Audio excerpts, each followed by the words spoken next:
नमस्ते दोस्तों। आज की इस गहराई से चर्चा में हम एक बहुत ही दिलचस्प और एकदम ज़रूरी विषय पर बात करने वाले हैं। हाँ, बिल्कुल। और ये एक ऐसा विषय है जो हमारे जिंदा रहने की सबसे बुनियादी शर्त है। एकदम सही कहा आपने। तो दोस्तों, आज का हमारा मिशन है मानव शरीर की सबसे महत्वपूर्ण प्रणाली यानी श्वसन प्रणाली या रेस्पिरेटरी सिस्टम को डिकोड करना। मतलब हम सांस क्यों लेते हैं, शरीर में ऑक्सीजन आखिर जाती कहाँ है और ये खाना ऊर्जा में कैसे बदल जाता है। और मजे की बात यह है कि हम इन भारी भरकम सवालों को एकदम आसान भाषा में समझेंगे, बिना किसी बोरिंग लेक्चर के। बिल्कुल। और हाँ दोस्तों, जो छात्र हमें सुन रहे हैं उनके लिए एक चुनौती भी है। इस सफर के बीच बीच में मैं कुछ स्टूडेंट्स वाले सवाल भी पूछने वाली हूँ, तो ध्यान से सुनिएगा क्योंकि मैं कभी भी सवाल दाग सकती हूँ। तो अगर हम शुरुआत से बात करें तो सांस लेना सिर्फ फेफड़ों का फूलना और पिचकना नहीं है। मतलब ये एक बहुत ही जटिल रासायनिक चमत्कार है। रासायनिक चमत्कार। चलिए इसे थोड़ा आसान बनाते हैं। मैं एक एनालॉजी देती हूँ। सोचिए हमारा शरीर एक गाड़ी की तरह है। तो जैसे गाड़ी को चलने के लिए पेट्रोल चाहिए होता है ना, वैसे ही शरीर को काम करने के लिए ऊर्जा चाहिए। एकदम सही। और ये ऊर्जा तब बनती है जब हमारी कोशिकाएं ऑक्सीजन यानी O2 और ग्लूकोस मतलब जो हमारा पचा हुआ खाना है उसको आपस में मिलाती हैं। इस पूरी प्रक्रिया को ही श्वसन कहते हैं। अच्छा, तो जो अंग मिलकर ये काम करते हैं उनके समूह को ही श्वसन तंत्र कहा जाता है। बिल्कुल। और अगर हम इसके रासायनिक समीकरण की बात करें तो ये बहुत सीधा सा है।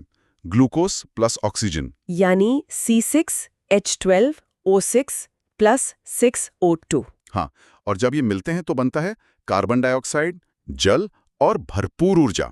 मतलब 686 किलो कैलोरी ऊर्जा। तो दोस्तों, आसान भाषा में याद रखिए, खाना प्लस ऑक्सीजन बराबर कार्बन डाइऑक्साइड प्लस पानी प्लस ऊर्जा। बिल्कुल, यही इसका मूल मंत्र है। तो अब ये रासायनिक प्रक्रिया शरीर में वास्तव में क्या असर डालती है? मतलब इसके बारे में कुछ और जरूरी बातें बताइए। देखिए, श्वसन के बारे में 4 बहुत जरूरी बातें हैं जो सबको पता होनी चाहिए। पहली बात तो ये एक जैव रासायनिक प्रक्रिया है। मतलब ये सभी जीवित चीजों में होती है, इंसान, जानवर और पेड़ पौधों में भी। हाँ, सब में। दूसरी बात, ये एक ऑक्सीकरण यानी ऑक्सीडेशन की क्रिया है। और जब भी ऑक्सीडेशन होता है तो उससे ऊष्मा या गर्मी पैदा होती है। अरे वाह, अब यहाँ मामला सच में बहुत दिलचस्प हो जाता है दोस्तों। क्या आपको पता है कि यही कारण है कि मरे हुए इंसान का शरीर एकदम ठंडा पड़ जाता है? बिल्कुल। क्योंकि वो सांस नहीं लेता और उसके शरीर में ऑक्सीकरण रुक जाता है, ऊर्जा बननी बंद हो जाती है। एकदम सटीक बात पकड़ी आपने। और चौथी जरूरी बात यह है कि श्वसन एक अपचयी क्रिया है। मतलब कैटाबॉलिक क्रिया। कैटाबॉलिक। हाँ, इसका अर्थ है चीजों का टूटना। इसमें बड़े अणु टूटकर छोटे अणु बनते हैं। रुको दोस्तों, यहाँ आता है हमारा पहला सवाल। जो स्टूडेंट्स सुन रहे हैं वो ध्यान दें, श्वसन किस प्रकार की क्रिया है, एनाबॉलिक या कैटाबॉलिक, और क्यों? सोचिए जरा। इसका जवाब मैं ही दे देता हूँ। ये कैटाबॉलिक क्रिया है क्योंकि इसमें ग्लूकोज टूटता है। सही जवाब। अब आगे बढ़ते हैं श्वासोच्छ्वास यानी ब्रीदिंग के गणित पर। सांस अंदर लेना, जिसे निःश्वसन या इनहेलेशन कहते हैं, और सांस बाहर छोड़ना, जिसे निःश्वसन या एक्सलेशन कहते हैं। इन दोनों को मिलाकर श्वासोच्छ्वास कहते हैं। हाँ, और यहाँ गैसों का प्रतिशत समझना बहुत रोचक है। जब हम सांस अंदर लेते हैं तो हम 21% ऑक्सीजन लेते हैं, 0.03% कार्बन डाइऑक्साइड लेते हैं और नाइट्रोजन लेते हैं। नाइट्रोजन? हाँ। इतनी सारी? हाँ, शरीर उसका कोई इस्तेमाल नहीं करता। मतलब वो सिर्फ जगह घेर रही है? बिल्कुल। बदलाव सिर्फ ऑक्सीजन और कार्बन डाइऑक्साइड में होता है। बाहर आते समय ऑक्सीजन 21 से घट के 17% रह जाती है। मतलब 4% शरीर ने रख ली। हाँ, और कार्बन डाइऑक्साइड जो अंदर जाते समय ना के बराबर थी, वो बाहर आते समय 4.6% हो जाती है। बाप रे, शरीर के अंदर जो ग्लूकोज जला उसका सारा धुआं यही कार्बन डाइऑक्साइड है। तो अब ये हवा हमारे शरीर के अंदर किन किन रास्तों से होके जाती है? हवा का सफर कुल 10 कदमों का होता है। मैं आपको वो रास्ता बताता हूँ। सबसे पहले नासा छिद्र यानी नॉस्ट्रल, फिर नासिका कपाट। उसके बाद ग्रसनी यानी फैरिंग्स, फिर स्वर तंत्र जिसे लैरिंग्स कहते हैं। हाँ, फिर श्वासनली या ट्रेकिया, वहां से ब्रोंकाई, फिर ब्रोंक्यूल्स और फिर वायुकोष्ठ यानी एल्वियोली। और आखिर में रुधिर यानी खून, और फिर वहां से हमारी कोशिका तक। बिल्कुल, ये क्रम याद रखना बहुत जरूरी है। तो चलिए इस पर थोड़ा जूम इन करते हैं। सबसे पहला कदम यानी नासा छिद्र पर बात करते हैं। नाक के आगे वाले हिस्से में जो बाल होते हैं वो क्या काम करते हैं? लोग सोचते हैं वो बस ऐसे ही हैं, लेकिन नाक के बालों के 3 बहुत जरूरी काम होते हैं। पहला, वो धूल कण को शरीर के अंदर जाने से रोकते हैं, एक फिल्टर की तरह। हाँ, ये तो मैंने सुना है। और दूसरा? दूसरा, वो ठंडी हवा को शरीर के तापमान के हिसाब से गर्म करते हैं। और तीसरा, वो हवा को गीला या नमी युक्त बनाते हैं ताकि फेफड़ों को नुकसान ना पहुंचे। अच्छा, मतलब एक हीटर और ह्यूमिडिफायर दोनों का काम करते हैं नाक के बाल। बिल्कुल। और यहाँ सबसे आकर्षक बात यह है कि नाक के पिछले हिस्से यानी नासिका कपाट में चिपचिपा म्यूकस होता है, जो बची खुची धूल को चिपका लेता है। हाँ, और वहीं पर एक वी आकार का विशेष अंग होता है जो हमें सुगंध का एहसास कराता है। अच्छा, वही हमें खुशबू या बदबू बताता है। तो दोस्तों, यहाँ आपकी याददाश्त परखने का वक्त आ गया है। हमारा दूसरा सवाल, नाक में बालों के 3 काम क्या हैं? याद करिए, मैंने अभी बताया था, धूल कण रोकना, हवा को गर्म करना और हवा को गीला करना। बिल्कुल सही। तो अब हवा पहुंचती है गले में यानी ग्रसनी में, जो करीब 25 सेंटीमीटर लंबी होती है। लेकिन मैं सोच रही थी कि ग्रसनी से तो हमारा खाना भी जाता है और हवा भी। हाँ, ग्रसनी एक कॉमन रास्ता है। तो फिर ऐसा क्यों नहीं होता कि खाना फिसलकर हमारे फेफड़ों में चला जाए? ये तो बहुत खतरनाक हो सकता है। और यही काम आता है शरीर का ट्रैफिक पुलिस, जिसे एपिग्लॉटिस कहते हैं। एपिग्लॉटिस, ये कैसे काम करता है? ये श्वास नली के ऊपर एक ढक्कन जैसी संरचना होती है। जब हम कुछ निगलते हैं तो ये एपिग्लॉटिस हवा का रास्ता बंद कर देता है, जिससे खाना सिर्फ ग्रासनली यानी फूड पाइप में ही जाता है। अरे वाह, ये तो बहुत स्मार्ट सिस्टम है। हाँ, लेकिन इसे कंट्रोल करता है हमारे मस्तिष्क का एक हिस्सा जिसे मेडुला ऑब्लोंगेटा कहते हैं। तो हिचकी क्यों आती है? हिचकी तब आती है जब हमारा ध्यान कहीं और होता है और दिमाग एपिग्लॉटिस को बंद करने का सिग्नल देना भूल जाता है। वो खुला रह जाता है और थोड़ा सा खाना या पानी हवा की नली में गिर जाता है। अच्छा, तो फेफड़े उस खाने को बाहर फेंकने के लिए धक्का मारते हैं और हमें हिचकी आती है। समझ गई। और इस ढक्कन के ठीक नीचे क्या होता है? वहां होता है स्वर तंत्र या वॉइस बॉक्स, जिसे लैरिंग्स भी कहते हैं। हाँ, लैरिंग्स। यह ग्रसनी के नीचे होता है और 9 अलग-अलग उपास्थ्यों यानी कार्टिलेजेस से बना होता है। इसी के कंपन से हमारी आवाज निकलती है। एक दिलचस्प तथ्य बताऊं, पक्षियों में भी ऐसा ही एक अंग होता है जो उन्हें चहचहाने में मदद करता है। लेकिन उसे लैरिंग्स नहीं, सिरिंग्स कहते हैं। बिल्कुल सही कहा आपने। अब इसके बाद हवा श्वासनली या ट्रैकिया में जाती है, जो करीब 10 से 11 सेंटीमीटर लंबी नली होती है, और यहीं से हवा फेफड़ों में प्रवेश करती है। हमारे 2 फेफड़े होते हैं ना? हाँ, 2 फेफड़े होते हैं और दाहिना फेफड़ा बाएं वाले से थोड़ा बड़ा होता है। मैंने कहीं पढ़ा था कि फेफड़े बहुत नाजुक होते हैं, इसलिए उन पर एक कवर होता है। सही पढ़ा था। वो प्लूरल मेम्ब्रेन से ढके होते हैं जो उन्हें रगड़ से बचाती है। तो दोस्तों, यहाँ आता है हमारा तीसरा सवाल, फेफड़े को और क्या कहते हैं? इसका जवाब है फुफ्फुस या पल्मोनरी। बिल्कुल। और इसी सवाल का दूसरा हिस्सा, ट्रैकिया यानी श्वास नली पर कौन सी परत होती है जो उसे पिचकने से रोकती है? उसे हाईलाइन कार्टिलेज कहते हैं। ये रिंग जैसी परत होती है। सही जवाब। अब अगर हम इसे बड़ी तस्वीर से जोड़कर देखें तो श्वास नली फेफड़ों में जाकर ब्रोंकाई में टूट जाती है और फिर वो और छोटी शाखाओं यानी ब्रोंक्यूलस में। हाँ, एकदम एक उल्टे पेड़ की तरह। और इन शाखाओं के बिल्कुल अंत में एल्वियोली यानी वायुकोष्ठक होते हैं, जो दिखने में बिल्कुल अंगूर के गुच्छे जैसे लगते हैं। बिल्कुल। और यही एल्वियोली गैस विनिमय यानी एक्सचेंज की मुख्य इकाई हैं। फेफड़ों में करोड़ों एल्वियोली होते हैं। तो यहाँ असली जादू कैसे होता है? ऑक्सीजन खून में कैसे जाती है? देखिए, एल्वियोली में खून की नसें होती हैं। खून में हीमोग्लोबिन नाम का एक तत्व होता है जिसे आप एक डिलीवरी टैक्सी मान सकती हैं। अच्छा, टैक्सी। हाँ, तो हीमोग्लोबिन एल्वियोली से ऑक्सीजन को अपनी टैक्सी में बिठाता है और ऑक्सी हीमोग्लोबिन बन जाता है। फिर वो कोशिका तक पहुंचकर ऑक्सीजन को वहां उतार देता है। और फिर कोशिका में जो कार्बन डाइऑक्साइड बनी है उसे वापस अपनी टैक्सी में बिठा लेता है। एकदम सही। तब वो कार्बोक्सी हीमोग्लोबिन बन जाता है और वापस एल्वियोली में आकर कार्बन डाइऑक्साइड छोड़ देता है, जो हमारी सांस के साथ बाहर निकल जाती है। ये तो बहुत ही निखुट, फ्लॉलेस और कमाल की डिलीवरी सर्विस है। लेकिन अगर इन एल्वियोली में कोई दिक्कत आ जाए तो क्या होगा? तब बहुत गंभीर बीमारियां होती हैं। अगर एल्वियोली किसी संक्रमण से जाम हो जाए तो उसे निमोनिया कहते हैं। इसमें सांस लेने में बहुत दिक्कत होती है। और दमा या टीबी में क्या होता है? टीबी में एल्वियोली में छेद हो जाते हैं और दमा यानी अस्थमा ने वो वहां बलगम भर जाता है, जिससे ऑक्सीजन खून तक पहुंच ही नहीं पाती। बाप रे, मुझे हमेशा लगता था कि फेफड़े हवा खींचने के लिए खुद मेहनत करते हैं। ये एक बहुत बड़ा मिथक है। फेफड़े खुद से हवा खींच ही नहीं सकते, वो तो बस स्पंज की तरह हैं। तो फिर हवा अंदर कैसे आती है? असली हीरो कौन है यहाँ? असली हीरो है डायफ्राम।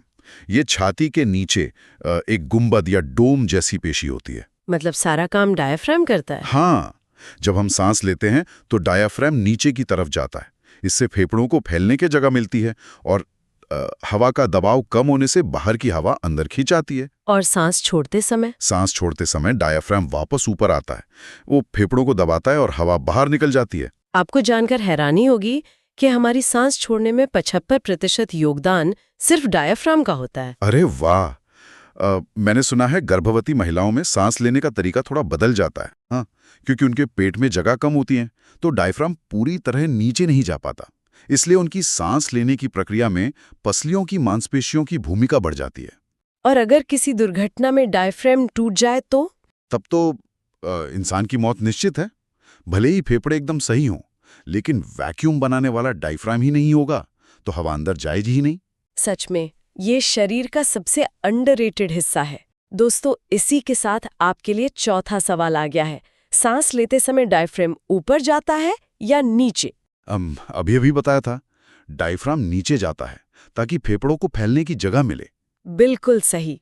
अब कि ठीक है, फेफड़ों तक ऑक्सीजन पहुंच गई, लेकिन अब ये पूरी बॉडी में, मतलब पैर के अंगूठे तक कैसे जाएगी? ये बहुत ही बढ़िया सवाल है। जो ऑक्सीजन है ना, वो मुख्य रूप से 2 तरीकों से हमारी पूरी बॉडी में यात्रा करती है। अच्छा। हाँ, पहला है प्लाज्मा के द्वारा, लेकिन इससे सिर्फ 3% ऑक्सीजन ही जा पाती है। और दूसरा सिर्फ 3%? हाँ, सिर्फ 3%। और दूसरा जो तरीका है वो है हीमोग्लोबिन के जरिए, जिससे बाकी के 97% ऑक्सीजन का परिवहन होता है। अरे वाह! मतलब अगर मैं इसे एक उपमा दूं तो हीमोग्लोबिन ऑक्सीजन के लिए एक वीआईपी टैक्सी सर्विस की तरह है। हाँ, बिल्कुल सही उपमा है ना? जिसमें 97% ऑक्सीजन बड़े आराम से बैठ कर जाती है, और जो प्लाज्मा है वो किसी लोकल बस की तरह है जिसमें बहुत ही कम ऑक्सीजन खप पाती है। एकदम सटीक बात कही आपने। अब इस टैक्सी सर्विस को समझने के साथ साथ हमें उस हवा की मात्रा को भी समझना होगा जो हम ले रहे हैं। इसे बायोलॉजिकल भाषा में टाइडल वॉल्यूम या शॉर्ट में टीवी कहते हैं। ये टीवी वो देखने वाला टीवी नहीं है? हाँ, बिल्कुल नहीं। एक बार में हम सामान्य तौर पर जितनी सांस अंदर लेते हैं या बाहर छोड़ते हैं उसे ही टाइडल वॉल्यूम कहते हैं। और एक बार में ये मात्रा लगभग 500 ml होती है। 500 ml?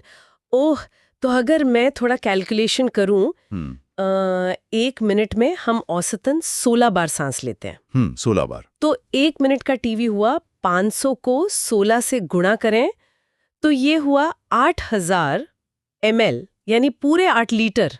बिल्कुल, 1 मिनट में 8 लीटर हवा। तो अब एक सवाल और है।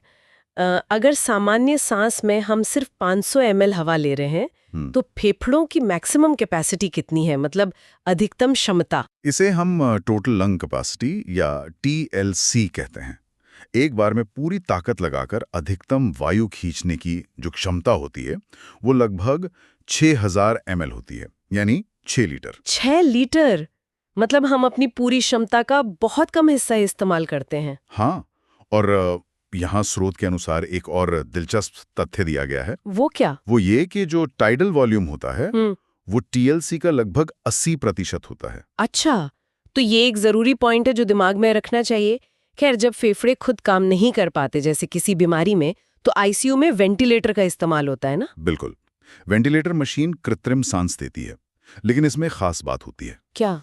इसमें ऑक्सीजन के साथ हीलियम गैस मिलाई जाती है। एक मिनट, हीलियम क्यों? फेफड़ों को तो ऑक्सीजन चाहिए ना? क्या सिर्फ गैस को हल्का करने के लिए हीलियम मिलाते हैं? हाँ, असल में ऑक्सीजन थोड़ी भारी गैस होती है, तो जब फेफड़े कमजोर होते हैं तो भारी गैस को खींचना मुश्किल होता है। हीलियम मिलाने से मिश्रण हल्का हो जाता है और सांस लेना आसान हो जाता है। ओहो, अब समझ आया। ये तो एकदम प्योर फिजिक्स है। तो जो स्कूबा डाइवर्स होते हैं, जो गहरे समुद्र में गोता लगाते हैं, वो भी यही करते होंगे? एकदम सही पकड़ा। जो गोताखोर बहुत अधिक गहराई पर जाते हैं, वो अपने सिलेंडर में ऑक्सीजन और हीलियम ले जाते हैं।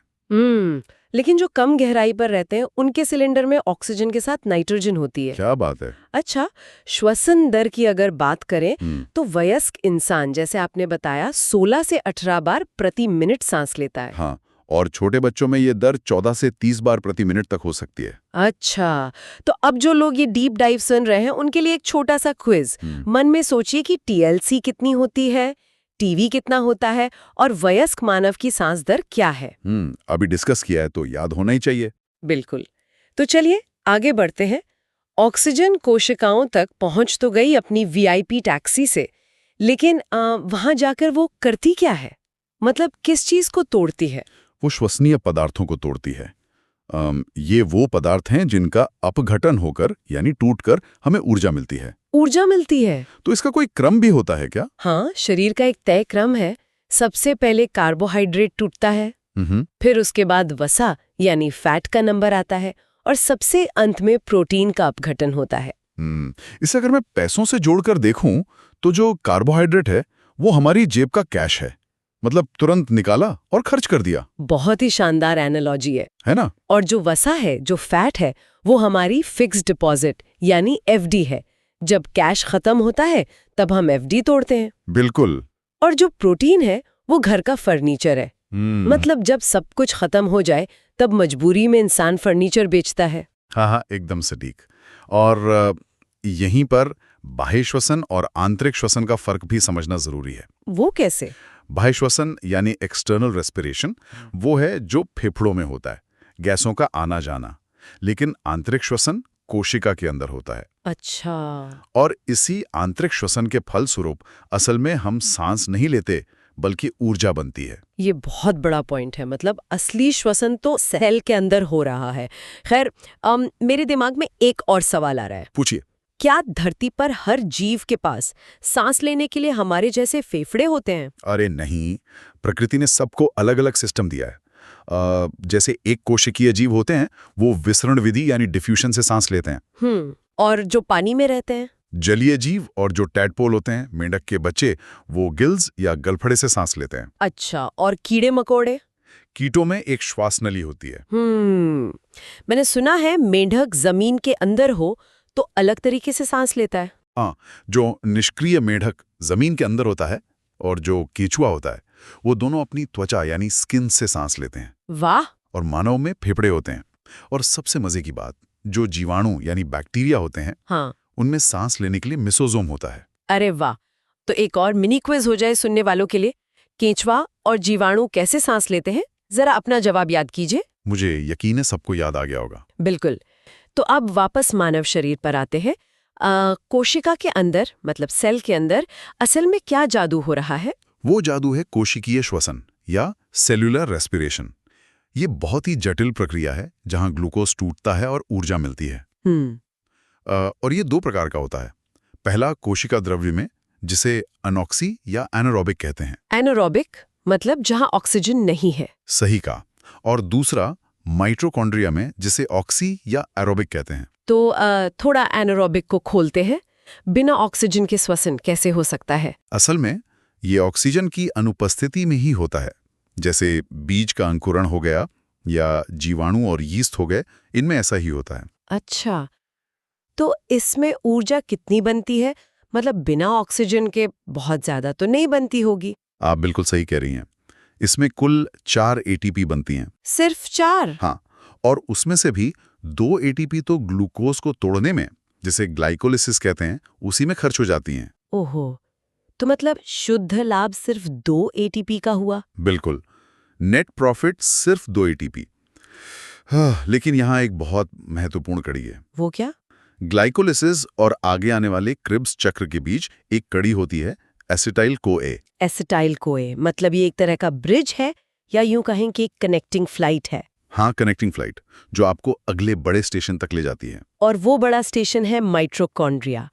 क्योंकि अगर एनारोबिक से हमें सिर्फ 2 एटीपी मिल रहे हैं तो इतनी भारी भरकम ऊर्जा आखिर कहाँ से आ रही है? वो ऊर्जा माइटोकॉन्ड्रिया से आती है, इसीलिए इसे कोशिका का ऊर्जा ग्रह या पावर हाउस कहते हैं। तो यहाँ एरोबिक श्वसन होता है, राइट? ऑक्सीजन की मौजूदगी में। बिल्कुल। और यहाँ जो चक्र चलता है उसे क्रेब्स चक्र कहते हैं, जिसकी खोज 1937 में हैंस एडोल्फ क्रेब्स ने की थी। अच्छा, तो इसकी प्रक्रिया कैसे काम करती है? देखिए, जो ग्लूकोज था वो ग्लाइकोलिसिस के जरिए 2 पायरुविक एसिड में बदल जाता है। अब ये दोनों पायरुविक एसिड माइटोकॉन्ड्रिया में जाते हैं और पूरी तरह से टूट जाते हैं। तो एटीपी का गणित क्या बैठता है यहाँ? एक पायरुविक एसिड से 18 एटीपी बनती हैं, तो 2 से कितनी बनी? 18 दूनी 36, मतलब 36 एटीपी। बिल्कुल। और कुल एटीपी अगर गिने तो 36 यहाँ क्रेब्स चक्र से और 2 जो हमें ग्लाइकोलिसिस से फायदा हुआ था। तो टोटल हो गए 38 एटीपी। एकदम सही।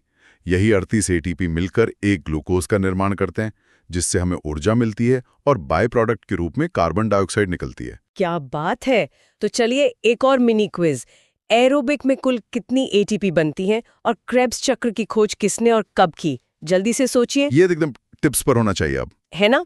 अब कुछ स्पेशल बातों पर आते हैं, मतलब वो चीजें जो सीधे एग्जाम्स में हिट करती हैं। हाँ, कुछ फैक्ट्स हैं जो बहुत बार पूछे जाते हैं, जैसे स्तनधारी जीवों में श्वसन वर्णक कौन सा होता है? तो वो है हीमोग्लोबिन। लेकिन जो मुलस्का या आर्थ्रोपोडा वर्ग के जीव हैं उनमें हीमोसाइनिन होता है। अरे, मतलब प्रकृति में ऑक्सीजन ले जाने के लिए हीमोग्लोबिन के अलावा भी विकल्प मौजूद है।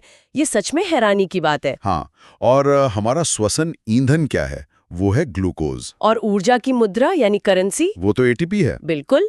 और श्वसन मापने वाले यंत्र को रेस्पिरोमीटर कहते हैं। अच्छा, एक चीज और, ये सब कंट्रोल कौन करता है?